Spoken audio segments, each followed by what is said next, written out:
In the 7th year of our marriage, Oscar set off fireworks across the whole city to celebrate his little lover's birthday. Are you mad? He called to coax me, his voice lazy and tinged with amusement. She's young, childish. Just indulge her a little. When Oscar said this, I was tangled up with his best friend. Send me the plan later.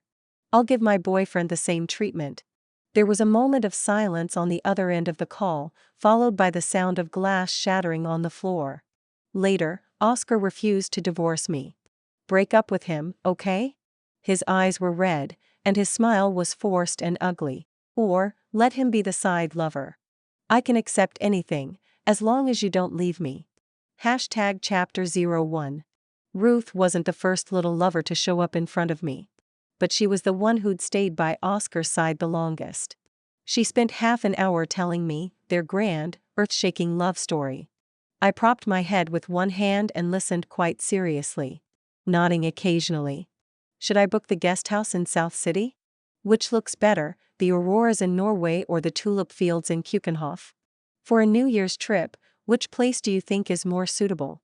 Ruth gradually came back to her senses. Don't think that just because you say all this, I'll back off. Her eyes reddened as she bit her lip, defending their love. Like a fragile little white flower trembling in the wind. Oscar promised me he'll spend New Year's Eve with me this year. Give up already. Don't think that tying him to your side means you can win him back. Even if you keep his body, you won't keep his heart. Her shouting stunned me. Why would I want Oscar, physically or emotionally? She's not afraid of catching something, but I am. I slowly realized Oscar apparently hadn't made our dead-in-name-only marriage clear to Miss Ruth here. Ruth was overwhelmed by her emotions, tears falling in huge drops. She was genuinely afraid I'd steal Oscar from her. After all, legally, I am Oscar's wife. And emotionally, Oscar and I grew up together. All the romance he gave her, I'd gotten before. And the things he'd never given her, I'd gotten too.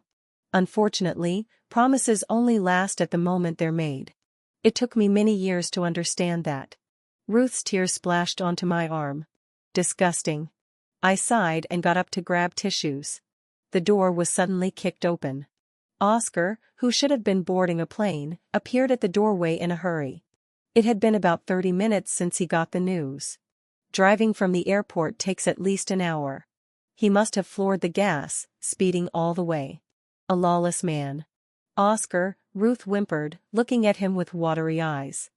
Oscar strode forward in quick steps. His brows were full of hostility and a tension he himself didn't even realize. He pulled Ruth into his arms in an absolutely protective posture. His arm brushed past me, knocking me back onto the sofa. Are you insane? I frowned and said bluntly. Oscar ignored me. He looked Ruth over from head to toe, and only after making sure she was perfectly fine did he exhale in relief, barely audible. What are you crying for? If you're scared, why come here to stir up trouble? His tone was harsh, but the way he wiped Ruth's tears, gentle. So delicate. Heh. This young master and young madam really treated me like an NPC in their little drama. Annoyed, I lit a cigarette and pulled out my phone. After unlocking it, the screen was still on the report from my secretary. President Ramos, he didn't accept the items, and the flowers were returned as well. He also said he'd only talked to you, and told us to get lost. Look at someone else's little lover. Soft, clingy, full of emotional value. And look at mine. I felt even more irritated. Chapter 02. Oscar coaxed Ruth away. The little girl had come to confront me with a fight-to-the-death kind of courage, stubborn, really. She seemed to still have a lot to say. But when her eyes met Oscar's slightly cold gaze, she swallowed everything obediently. Oscar sat down on the sofa opposite me. His long legs were casually spread, one hand propping his head as his fingertips pressed against the sharp line of his brow.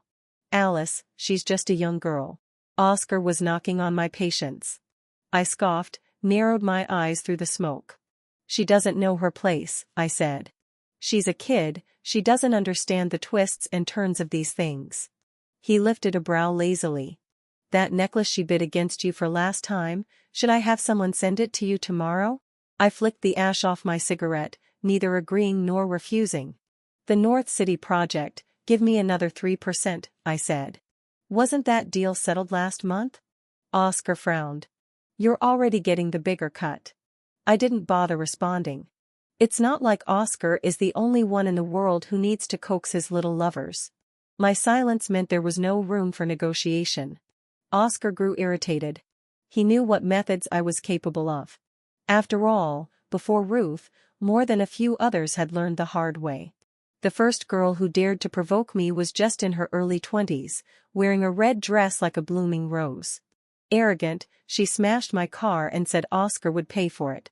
She even said the one who isn't loved is the real homewrecker. Now she's in prison working the sewing machines. It's not like I never fought with Oscar. After all, when I married him, I still believed in pure love. The first time he cheated, I asked for a divorce, but because of certain things, we never got divorced. Oscar begged me, lowering himself completely. He braced his hands on either side of me on the sofa and looked up at me. For a moment, it was like seeing him back in our senior year of high school, when he confessed to me. Back then he also looked up at me like this, rebellious eyes full of tension. Darling. My queen. Just tell me, yes or no. Don't keep me hanging, okay? Once there's a first time, there's a second. Cheating raised his threshold for excitement. Oscar broke his promises again and again. He became more and more at ease with it. He could look me in the eyes, while I was breaking down, screaming, crying, and calmly tell me the circle is just like that. And he could also, when a little lover impulsively tried to stab me, step in front of me. Then, full of rage, grab her by the throat and warn her, "What the hell are you? You dare touch my wife?" I never understood why Oscar was this deranged. I used to not understand. Now I simply don't care enough to. Fine. In the tug-of-war, Oscar finally conceded, gritting his teeth as he agreed to my additional profit cut. As the smoke dispersed, his face gradually came into focus. He really wasn't like the boy from when we were 17 or 18. Oscar had turned me from a gorgeous young wife into a cold-blooded femme fatale. Then later, he once almost succeeded in making me a discarded socialite. That period, nerves stretched tight, breaking at the slightest disturbance, surviving every night only with tablets of quetiapine fumarate, was the time I least want to remember. Even I felt I looked monstrous back then. To say I felt no resentment would be impossible. Now I've taken full control, secured my position on the board. This cliché drama, played this far, is enough to make anyone lose interest. I walked toward Oscar. Pressed the lit cigarette butt onto his chest. Oscar's smile froze, his body tensing reflexively. Find a time to get the divorce done. I ground the cigarette out on him and said it calmly. #Chapter 03. Oscar didn't respond. He returned to his usual careless expression. He pulled my wrist over and pressed the still warm cigarette butt back into his own chest. Feel better now? I'd been too busy lately and neglected you. We can go on a trip over the new year. You're afraid of the cold, so we can choose somewhere warmer. Oscar. I narrowed my eyes, my voice so cold it could freeze. I said, find a time and get the divorce done. Within a week, I'll have my assistant sort out the assets under our names and draft a divorce agreement. If you have objections, contact me. And stop talking to me like that. I'm not one of your little pets. Only cheap little playthings get coaxed into losing their minds with just a few sweet words. Those in positions of power only feel insulted by it. Reason. Oscar's smile faded. Because of some fireworks? Fireworks. I paused, then remembered. A week ago was Ruth's birthday. Oscar celebrated her grandly, filling the whole city with fireworks. 520 drones shifted in the night sky, spelling out Ruth's name. Oscar had always done things ostentatiously. When he liked someone, he indulged them to a suffocating extent. In the 3rd year of our marriage, the first little lover he publicly acknowledged came to show off in front of me. The girl wore a red dress, holding a bouquet of roses. She stood barefoot on top of my car, dancing. Paint had been splashed all over the vehicle in thick layers, destroying it beyond recognition. That car had been Oscar's coming-of-age gift to me. It was also the most valuable gift I'd received since being brought back from the countryside into the Ramos family. At that time, both I and that car held special meaning. My eyes turned red with anger, and I told the security guards to call the police and drag her down. Oscar stopped me. He lifted his phone with one hand, recording the girl's reckless dancing. Admiration filled his eyes. She's a delicate young thing. Easily impulsive. Why do you need to come at her so hard? It's just a car. Losing it won't kill you. Pick another one. I'll pay for it from my private account, consider it compensation on her behalf. To be fair, Oscar had given quite a few girls the illusion of being the one and only. He had ruined more than a few lives. It has nothing to do with the fireworks. I'm seeing someone else, I said it calmly, as if casually commenting on the weather. #Chapter 04. Impossible. Remember what happened at the Imperial Club? You can't do it, Alice. Oscar smiled with absolute certainty. After the dancing girl was dragged off my car, I slapped both her and Oscar. When I raised my hand to hit her again, Oscar grabbed my wrist. The girl seized the chance and smashed the roses into my face. The thorns that hadn't been trimmed properly left bloody scratches on my skin. The one who isn't loved is the real homewrecker. You should divorce already, old woman. I struggled with everything I had, wanting to tear her mouth apart. My wrist twisted painfully, and I still couldn't break free. Oscar didn't refute her words, nor did he stop her tantrum. When we got home, I smashed everything I could and demanded a divorce. What did you say back then? At the wedding, what the hell did you swear to me? And the first time you cheated, you begged me, told me to give you a chance. You said no divorce, and that there wouldn't be a next time. Fine, I believed you. And what happened? Oscar, are you fucking an animal? How can you treat me like this? I screamed hysterically. My reflection in the floor-to-ceiling window looked like a woman carrying a century of grudges. Oscar leaned against the railing, watching my meltdown with mere indifference. Alice, this circle works like this. You need to learn to accept it. You can go find someone too. Why not have an open marriage? You're not a child. Why believe in fairy tales? As for divorce, Alice, you're the one who can't live without me. It felt like being plunged into ice water. At that time, it was true, I couldn't leave Oscar. My mother had been the Ramos family's legal wife. When the mistress replaced her, she asked for nothing and walked away. I was left in the countryside for years. It took nearly everything I had just to squeeze my way into the Ramos family's power center. Political struggles, endless infighting, those illegitimate sons and daughters teamed up to suppress me. I had to admit I borrowed Oscar's influence back then.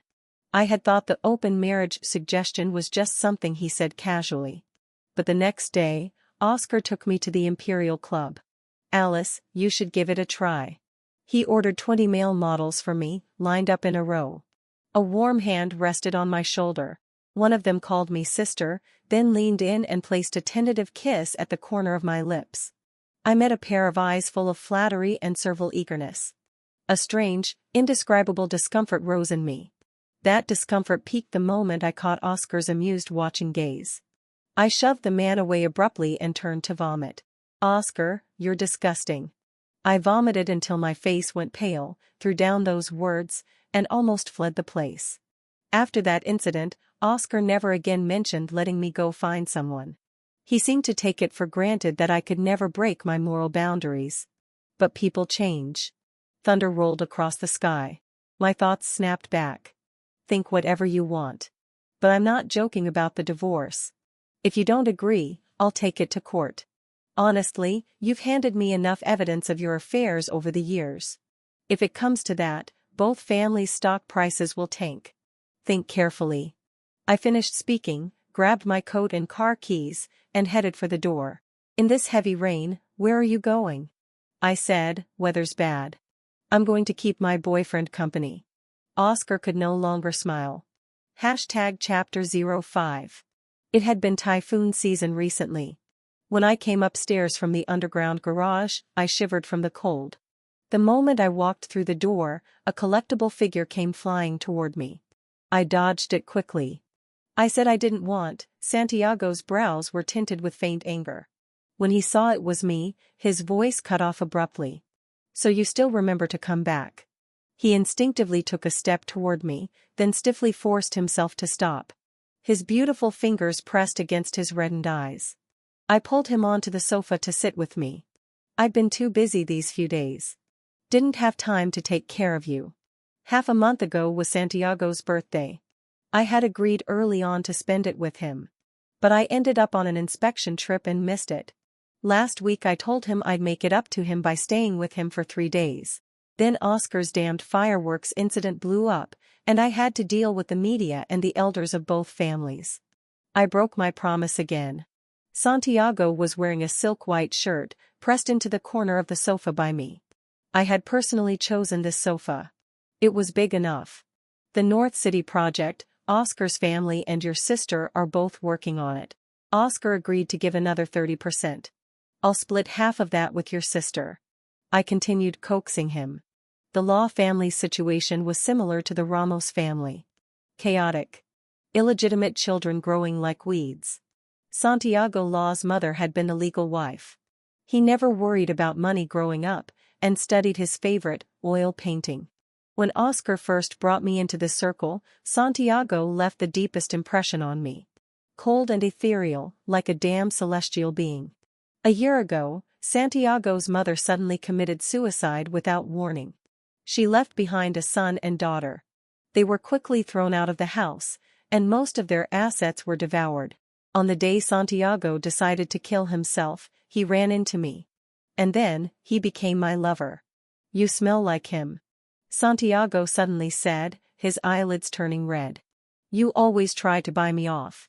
Jewelry, cars, shares, I never wanted any of that. Do you think I'm no different than those who sell themselves out there? Doing this for my sisters, I gently bit his lower lip. I'm not buying you with those things. I'm coaxing you. Santiago stared at me blankly. His eyes were still red. He was truly beautiful, and the way he looked on the verge of tears made people ache for him.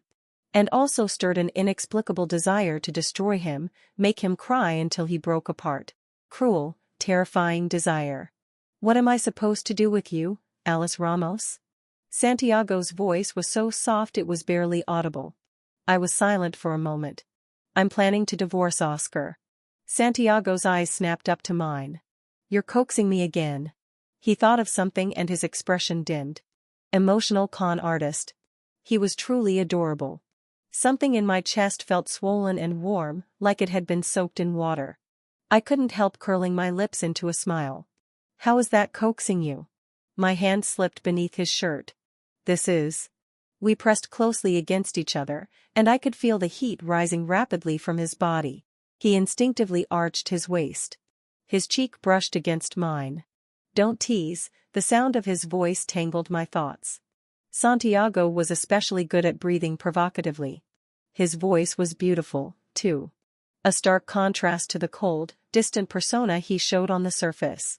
Stop pretending to be proper.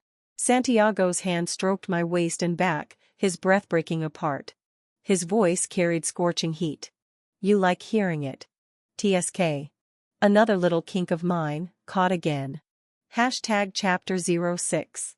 After confirming that I truly intended to get a divorce, Santiago visibly brightened. He was easy to coax when he was happy.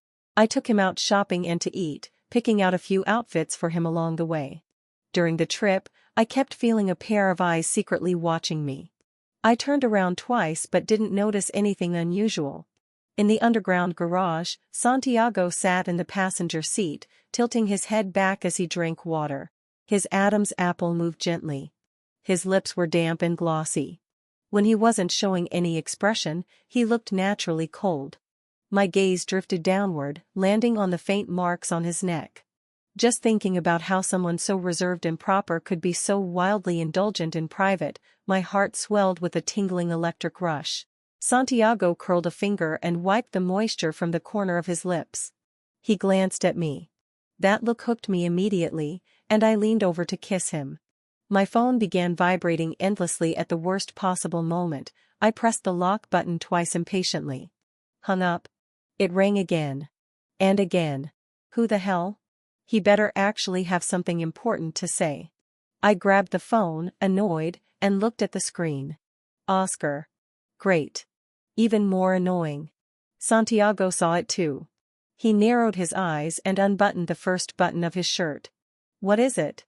I answered the call, one hand gripping Santiago's fingers, pressing into his knuckles. Who are you with right now? Oscar's voice carried restrained anger. Santiago unbuttoned the second button, revealing a beautifully shaped collarbone and half his chest. I took one look and couldn't look away. None of your business. Do you need something or not? If not, I'm hanging up. The divorce agreement is being drafted. Someone's already gone to inventory the real estate today. Don't rush me. He's acting like he's checking up on me now that we're about to get divorced. Insane. I didn't agree to the divorce. Oscar's voice dropped lower, like he was grinding the words out from between his teeth. Santiago unbuttoned the third button. He wasn't used to doing stuff like this outside, and his brows were slightly furrowed, cheeks flushed. His pale, firm muscles were streaked with red, kiss marks, finger marks, all over him. He gently bit the tip of my finger. Then pulled my hand onto his chest. His gaze held a wicked, thrilling kind of provocation. He breathed lightly, deliberately, just for me. Agree or don't agree, I have plenty of ways, I said. Hanging up. No situational awareness whatsoever, couldn't he tell I was busy? Wait. If you insist on divorce, then let's talk first. Are you coming home tonight? Maybe it was my imagination, but I actually heard a trace of caution in Oscar's voice. If it really came to a lawsuit, time, energy, money, I'd lose a lot. A peaceful divorce would be the most dignified route. I thought for a moment. See you at 4 this afternoon. If we finished quickly, I'd have time to drive back. Oscar seemed like he wanted to say more. I'm busy. Stop bothering me. We'll talk in the afternoon. I hung up before he could respond. Santiago had already pinned my hand against the passenger seat. Who the hell could resist that? #Chapter 07. When I arrived that afternoon, Ruth was there too. Bringing the mistress to a divorce discussion. How was that any different from flipping me off to my face? I frowned, and before I could speak, she interrupted. I recorded everything, Miss Ramos. You and your cheating partner. I raised a brow and looked at Oscar. So, did he plan to use this to extort more money from me? Ruth pulled out her phone. The photos showed Santiago and me being intimate. One of them was actually taken pretty well. Santiago and I at a cat cafe, he looked adorable like a cat. I had my arm around his waist, grinning. He was holding my waist protectively, lips twitching upward in a restrained smile he couldn't hold back. Honestly, it would make a nice wallpaper. Afraid I wouldn't see clearly, Ruth tapped the live photo. A gritted, hateful slut played clearly. She hurriedly closed the photo and didn't dare look me in the eyes. But she still forced herself to defend her so-called love. Since you cheated, why not let Oscar go? Wouldn't it be better for both of you to move on? What season's expired broadcast are you watching, little girl? Shut up. Oscar's cold voice cut her off as he snatched her phone and smashed it against the wall. The screen shattered instantly. Get out. Ruth's eyes reddened at once. She looked at Oscar in disbelief, then ran out crying. The living room was left with just Oscar and me. Who is he? He gritted the words out, face ugly. Oscar had known Santiago longer than he had known me, or either of us had known one another. He shouldn't have failed to recognize him. Before the Law family fell apart, Santiago Law was one of Oscar's closest buddies in the circle. After all, Oscar loved dragging people into his midnight madness, racing, climbing mountains, doing stupid shit. Others wouldn't necessarily go. But Santiago, though he looked aloof, was soft-hearted and easy to persuade. On the day his sister was forced to kneel before the illegitimate children, he went to Oscar for help. Oscar gave him money with a clean expression, while secretly collaborating on a project with the very illegitimate son in power. Sometimes, through a thin layer of skin, it's impossible to tell whether a heart is warm or cold. Growing up together, Santiago understood what it meant. He never went to Oscar again. Their contact ended there. And in the photos, Santiago was wearing sunglasses, harder to recognize. He's my boyfriend. I admitted it directly. Cut ties with him, and I can pretend nothing happened. Oscar took a deep breath. I'll get rid of Ruth too. In the future, I cut him off. There is no future for you and me. Cut ties because of you? Who do you think you are? Oscar's eyes reddened. That kind of man is obviously one of those who sells himself. Do you know how many women he serviced behind your back? What does he have that I don't? I listened to his accusations in silence. And suddenly, something clicked. Oscar's poisonous possessiveness and macho entitlement had always been there. That night at the Imperial Club had been his obedience test for me. Deep down, he always believed I would never betray him or the marriage. Using my morals as his shield. Truly disgusting. He's taller than you, younger than you, better looking than you. We're compatible, in bed and out of it. As for you, I glanced at Oscar with disgust. To be fair, he was good looking. Deep, sharp features and that cocky aura. I used to love that kind of face when I was in high school, obsessed with gangster movies.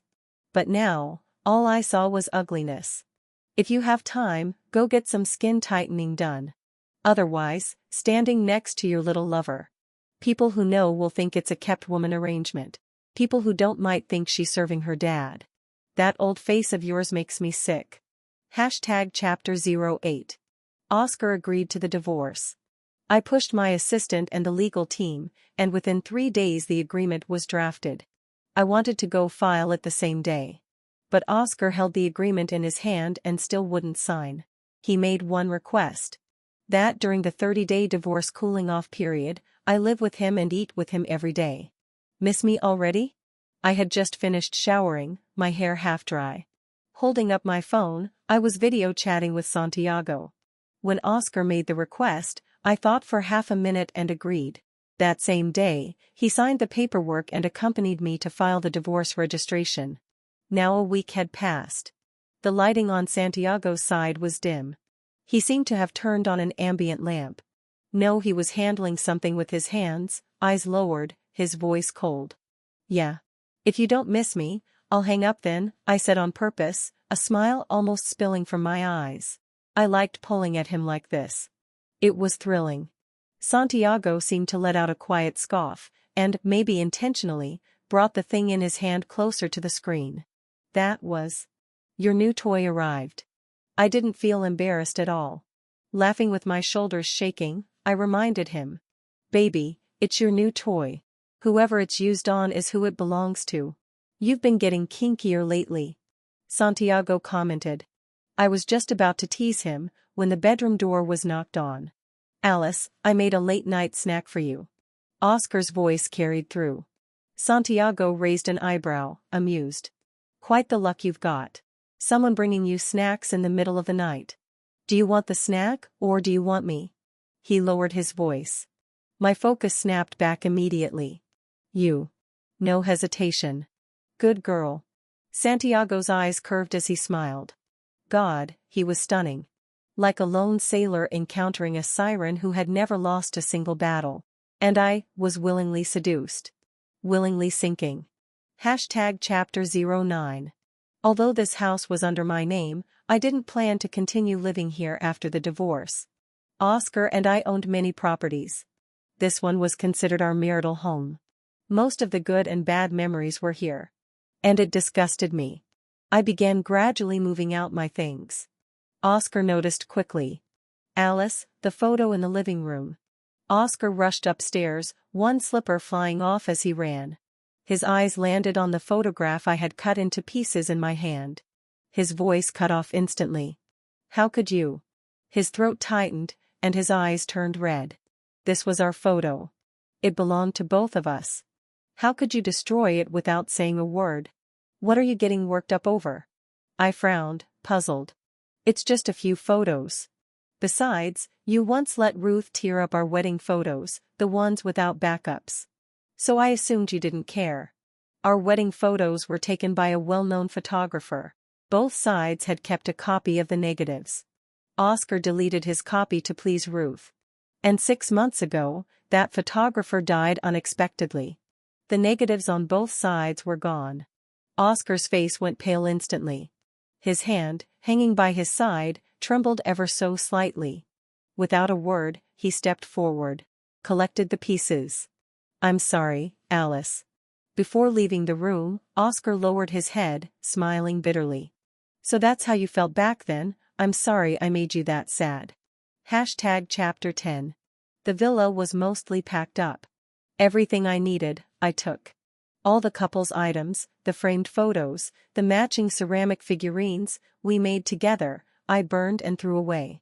Oscar came home just in time to see the debris scattered across the floor. He had lost all former dignity.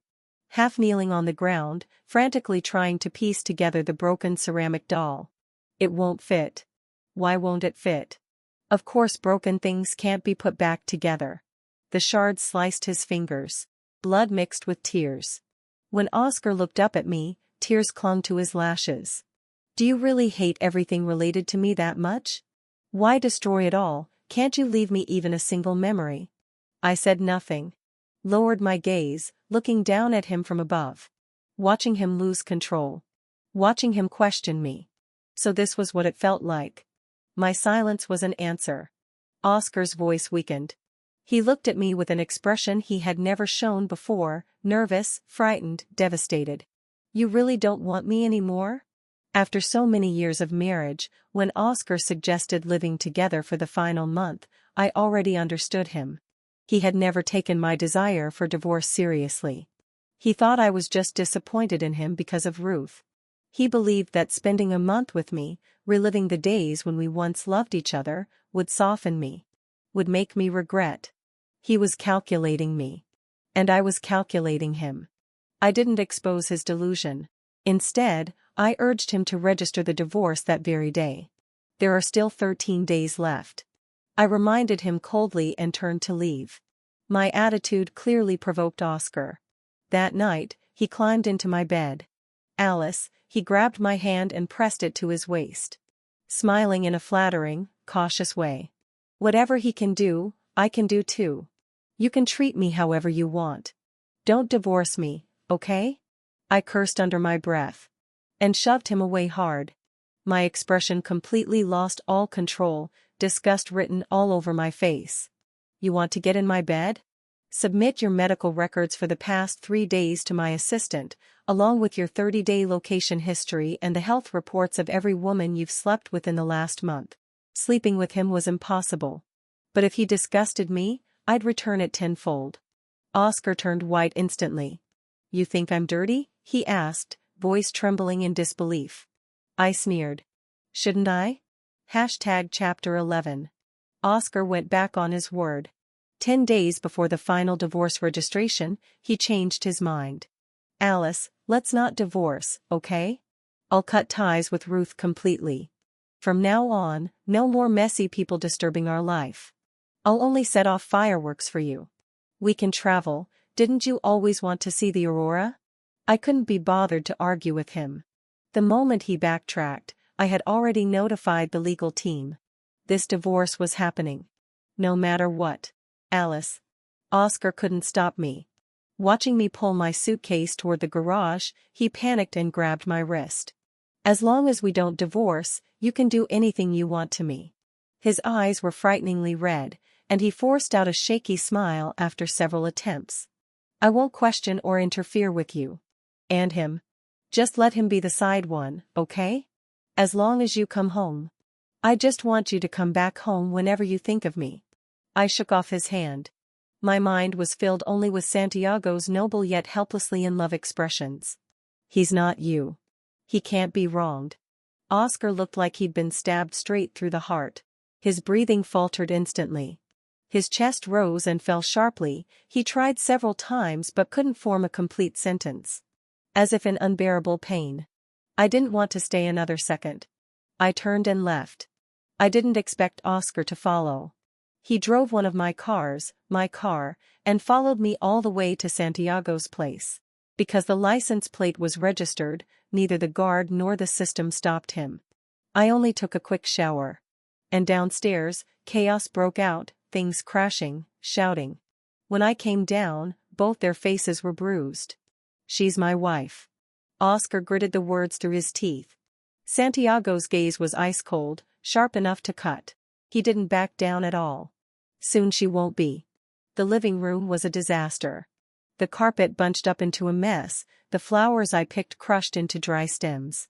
The vase shattered across the floor, water splashed all over Santiago. Just looking at it made my hands shake with anger. "Alice," Oscar saw me and froze, suddenly unsure of himself. Only then did he seem to realize the state of the living room he had destroyed. "It wasn't me," he hit first. I swung my arm with full force. And slapped him viciously across the face. "What the hell gives you the right to dump water on him?" I didn't hold back at all, every ounce of strength I had went into that slap. Oscar's head snapped to the side, a red handprint rising instantly. He stared, stunned for a moment, then tears spilled out. "You hit me, because of him. Alice, we've known each other for 13 years. Married for 7. You hit me for an outsider." He looked utterly humiliated, utterly wounded. I first grabbed a blanket and draped it over Santiago.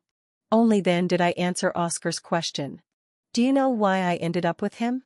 I met Oscar's eyes and said it with cutting sarcasm. I had barely spoken to Santiago before, only saw him occasionally when following Oscar to gatherings with his friends. Until after the wedding, Oscar took a mistress to street racing. I went to look for him, only to be trapped in the club's changing room by his little mistress. She had someone pour paint all over my clothes, then tricked me into the changing room to change. And stole my phone. Of course she hadn't prepared spare clothes for me. She raised her phone, ready to record me walking out wearing nothing but my underwear. In the changing room, I ran into Santiago. He froze, then quietly took off his jacket and wrapped it around me. Outside, the people waiting got impatient and forced their way in. Santiago pulled me into a tiny cubicle, our bodies pressed together. He told them off, lent me his phone to call my assistant. And throughout the entire thing, he didn't say a single unnecessary word to me. Later, I was the one with ulterior motives. When the Law family collapsed, I watched their situation closely. And I stopped him the day he tried to jump into the river. "You come with me. I'll help you and your sister get back what was yours." Even the entire Law family. The moment the agreement was made, we were destined to be entangled. Until death. Chapter 12. Stop talking. Oscar's spine collapsed inward as he looked at me pleadingly. "Don't say it, Alice, please." He couldn't accept it, that he was the one who had personally pushed me into another man's arms. Oscar left. But not completely. His car stayed parked downstairs for the entire night. He told me he would show up on time to finalize the divorce certificate with me. I stared at the calendar every single day, and only when I finally held the divorce certificate in my hand did I exhale. At last, I no longer needed to worry about unexpected complications. In a good mood, I arranged a meal with Santiago Law's sister, Melissa. She was a highly capable woman, she grew faster than I expected.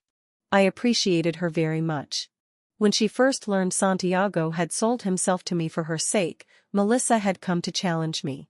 I cut straight to the point that day. She had no ability to protect herself yet, so posturing in front of me and trying to take Santiago away was pointless. Just 1 year later, she already controlled most of the Law family. Divorced? Melissa ordered pork tripe soup for me. This restaurant was one she frequented during her lowest days, and honestly, the food was excellent. I nodded. It was hard to define my relationship with Melissa. Enemies and allies. Admiration and rivalry. I reached into my pocket. Melissa tapped the table. "No smoking. Have some manners." I laughed and motioned for her to look. There were only fruit candies in my hand. "You quit?" She looked genuinely surprised. I hummed softly. "He doesn't like it." "You two are really something." After a few rounds of drinks, I asked her why she hadn't insisted on taking Santiago away later. Setting aside her position in the Law family now, Santiago's paintings sold for sky-high prices these days. He had plenty of shares and assets. He no longer needed to depend on me. I thought he would leave. Or that Melissa would take him. You think I didn't want to? She let out a harsh, frustrated snort, utterly disappointed in her brother. He was completely insane about it, he refused to leave. I told him back then your entanglements with the Ramos family ran too deep, that divorcing Oscar wouldn't be easy. You know what he said to me? Melissa lowered her gaze, mimicking Santiago's cold tone. If they don't divorce, then they don't. I'm young. I can wait. If I can't wait for them to divorce, I'll wait for him to die. Chapter 13. A week after the divorce, I met Oscar again. He came to discuss a business collaboration. Purely business. I forced myself to sit through an entire afternoon with him. The rest will be handled by others. You won't need to contact me. When things were nearly wrapped up, I checked my watch 3 times. Santiago was waiting for me to come home for dinner. Alice, Oscar stopped me and handed me a document. What's this? I asked, puzzled. You said before getting on your bed again, I'd need to submit medical records and a full report of my whereabouts. Oscar smiled. It's all here. Oscar, we're already divorced, I reminded him. I know. That's why you're single and I'm single. His voice lowered, slow and deliberate. I can pursue you again. First, there is no possibility between us. Second, I have a boyfriend. I thought that once we were divorced, I wouldn't have to deal with him anymore. I didn't expect him to still be this unhinged. I was exhausted. Oscar was hurt by my bluntness, but he still forced a smile. First, anything is possible. Second, the one who isn't loved is the side one. You and he aren't married. Even if you were, you could still divorce. I don't need a title. I can be the side one or the lesser one. Anything is fine. I'm the one who can't let you go, Alice. I thought Oscar was just saying things. But he meant them. Every day, he sent flowers to my office. He pieced together the photos and ceramic figurines. He set off even grander fireworks by the riverside. He was moved by himself. I was beyond annoyed. So I leaked his whereabouts to Ruth. During our divorce cooling-off period, Ruth, whether for the sake of climbing up or revenge, released photos of me and Santiago. Oscar had spoiled her to the point she believed the world would always open doors for her. Until evidence of her being the third party, along with provocative bed photos and recordings, exploded across the internet. Disciplinary action. Fired. I then demanded compensation from her as part of marital joint property. Ruth came from an ordinary family, with a younger brother. Her parents cut ties with her, relatives and friends saw her as a disgrace. Her life instantly collapsed to rock bottom. Now she clung to Oscar like a drowning person grabbing a life-saving reed. Blinded by infatuation, she initially still tried to win him back. Until Oscar told her the truth, she was nothing but a plaything. He had never intended to divorce me to marry her. Ruth couldn't handle the reality gap. She went mad. She drove a car straight into Oscar, trying to die with him. When the police contacted me, I learned the call Oscar made to me had been his last phone call before he died. At that moment, I had been curled in Santiago's arms watching a movie. The warm, languid exhaustion after satisfaction made me drowsy. I declined 2 calls from unknown numbers. Until the third one came through. Alice, please don't hang up.